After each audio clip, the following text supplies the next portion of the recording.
Hello guys, welcome back to our channel and thank you so much for watching today. If this is your first time on this YouTube channel, you are highly welcome. And if you are seeing my face for the very first time, my name is Milton Fonkwa. For those who are just joining the channel, please, thank you so much for coming. Today's video, I'm going to talk about how you can apply for a spousal's work permit outside of Canada. Now, spousal's work permit outside of Canada means that when you are processing or about to process your study permit application, let's assume that you are in Nigeria, you are in Cameroon, you are in South Africa or Ghana, then you as a primary applicant, you can apply for the permit and you bring in your family, maybe your wife and your kid or your wife and your two kids. It is possible. It doesn't really matter if you are going to study in a community college, or it doesn't really matter if you are going to study a certificate program, a diploma program, a master's program, or a PhD program.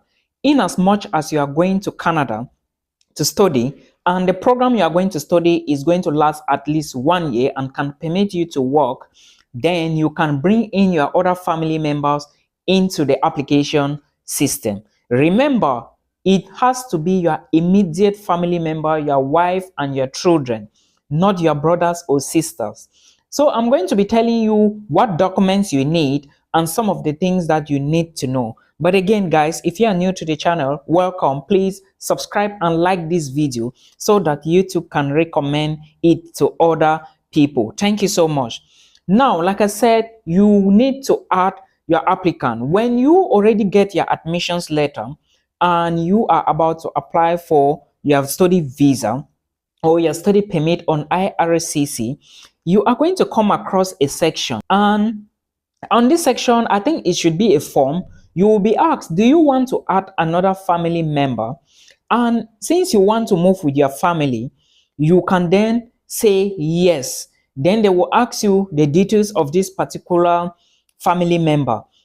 When you put the details, they will then ask you, do you want to add another family member? You put the details. Then they will ask you again, do you still want to put another family member? So they will keep asking you.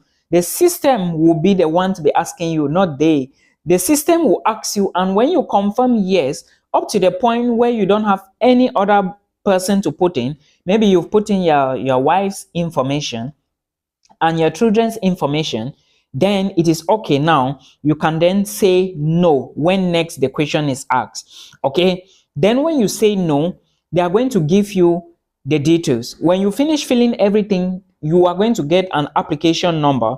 All the other people that have put in their details, they are equally going to get application numbers. All right, and of course you will then have documents to submit. Now remember, after you submit all these documents, you need to equally pay for biometrics, but we are not going to talk about the biometrics here.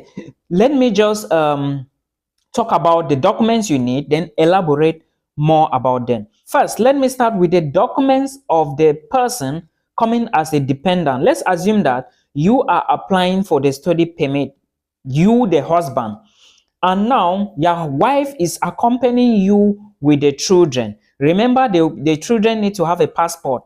All right, if they are not above 18, that is preferable. They need to have a passport, and the wife, your wife, needs to write a letter to explain the purpose of the visit.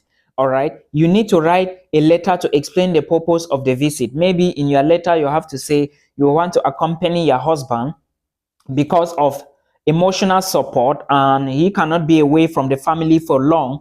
Of course, you have to explain this. It is very, very mandatory that you put this. Then if you have other documents that maybe you were a worker, you now need to add your employment letters. If you have pay slips, you attach them. Then you, in that letter, you are explaining. Remember, it's a letter of explanation. You as a spouse, as the dependent, you are writing to explain why. Your own is not going to be long. You just need to explain why you are following your spouse to Canada. All right, you talk based on family reasons and emotional stuff. Now, this other set of documents are the documents the primary applicant, let's assume that the primary applicant is the husband. These are the documents that the husband needs to submit on IRCC. And first of all, I will start by saying that you as the husband or the primary applicant or the wife, it must not be the husband, right? You must also write a letter of explanation. Now, let's start with the letter, the very first letter that you need, because you are applying to go for a study permit. It doesn't matter if it's a 1-year study program or a 2 years study program, in as much as it is above 8 months. You are going to apply for a student visa, right? The first document you need as the primary applicant is called the letter of acceptance. Now, where does this letter come from? This is your acceptance letter. Someone was asking me today if he needs to pay a deposit in order to get a letter of acceptance. Yes, you need to get a deposit. You need to pay a deposit to your university or to your school or to your college to get a letter of acceptance. This deposit is to confirm that you are going to come for the program. Some schools charge $500, some charge $250, some charge maybe $1,000, some charge $2,000 and above, while others charge all the entire tuition fee. So it depends on you and your program of application. I hope you understand. The next document you need is a copy of your international passport as the primary applicant. Remember, the other dependents, your children, your kids, and your wife or your husband, they also need to have their own passport. Then the next document you equally need is your passport size photograph. Then you equally need, when you are filling the application form online, you are going to come across the family information form. You need to fill this family information form as well. It is very, very important. In fact, all the documents will come to you and you would be able to fill them.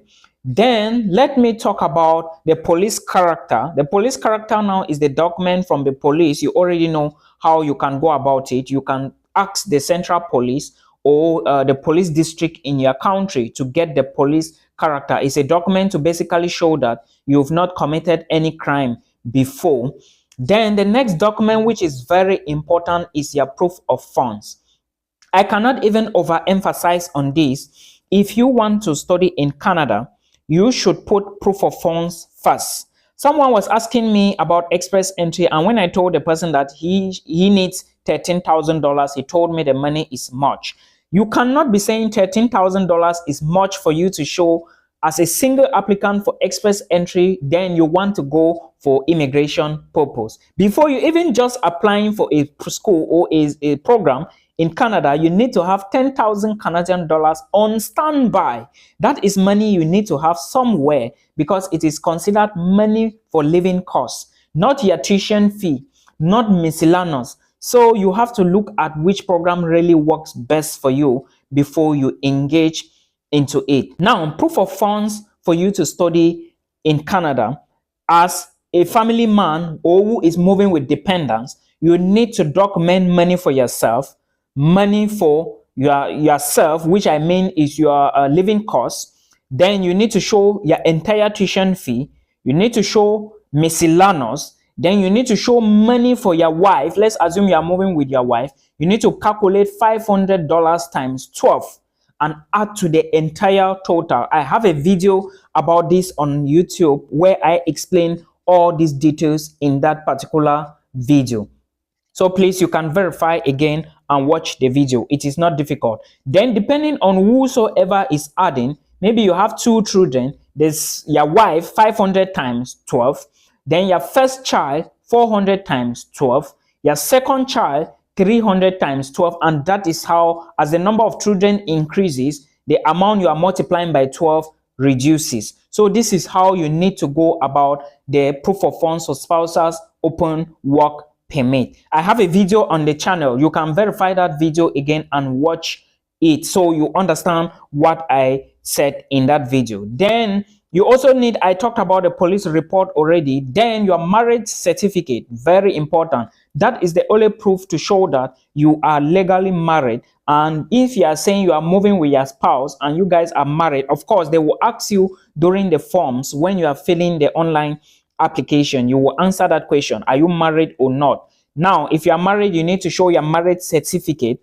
You need to make sure you add pictures of your wedding, maybe church wedding, maybe court wedding, maybe traditional wedding, but pictures to prove that you are married. At least 2 maximum is okay. but prove that it's very important. Then for your children, also take a picture, family pictures, maybe 2 maximum is okay. Then I talked about marriage certificate. You also need to bring the birth certificate of all the children and that of your spouse. All right, all the children and that of your spouse, because they are going to check to see if it actually corresponds or if it's actually true that you guys are married with kids. I hope you get it. This is how you document these things. Then also you add now your educational credentials. They are very, very important. Educational credentials. Yeah, maybe if you have your WAEC, you show them.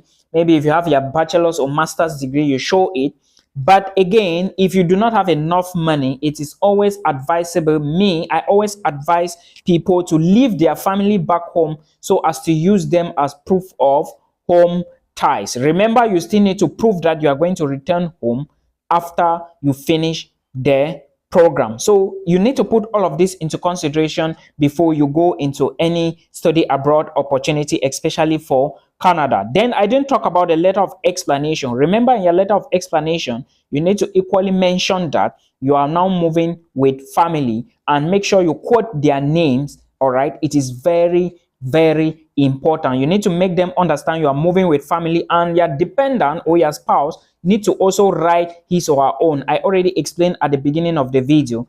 Explain why he is following you to Canada. Meanwhile, you indicate to IRCC or the visa officer that you have a family, you are moving with them, and also state the reason why they are moving with you. After you finish, you sign the letter and you upload all the documents. I think after this stage, you are now going to do your biometrics. When you upload, you have to pay the visa fee and the biometrics fee online. Then you book an appointment. A link will be sent to you where you have to book an appointment and go for the appointment day to give your fingerprint. I hope you understand. But if you've given your fingerprint in the last 10 years or in the last, I think it should be the last 10 years, you do not need to give an additional fingerprint again. All right. You always know all of the, read more on IRCC. All these details are there. Please always consider tuition fee to specific programs before you start launching an application, because it's going to be daunting in case this is the case where you are applying for them to move with them. All right. After that, they are going to get, your spouse is going to get the spousal's work permit. Remember, your passport will be requested. Your spouse will get the spousal's work permit, open work permit, which means that he or she can work for any employer. All right. Then your children, maybe they are going to get something like a visit visa, but of course they will have nothing to worry about, in as much as this is the best way. Apart, I think outside of express entry that is going to give you a permanent resident, you are going to move as a permanent resident. This is another simple way. If you have the money, just move immediately with your spouse, because it's going to be very complicated. Maybe you want them to join, you are applying for visitor's visa and they are not getting, and a whole lot of things. All right. I hope this video will help you. In another video, I'm going to talk about how you can apply for a spousal's open work permit when you are inside of Canada. And I will talk about, if you go to Canada as an international student, how you can bring your wife over to Canada and they also apply for the spousal's open work permit. I hope this video helps you. Till we meet again in another one. Peace.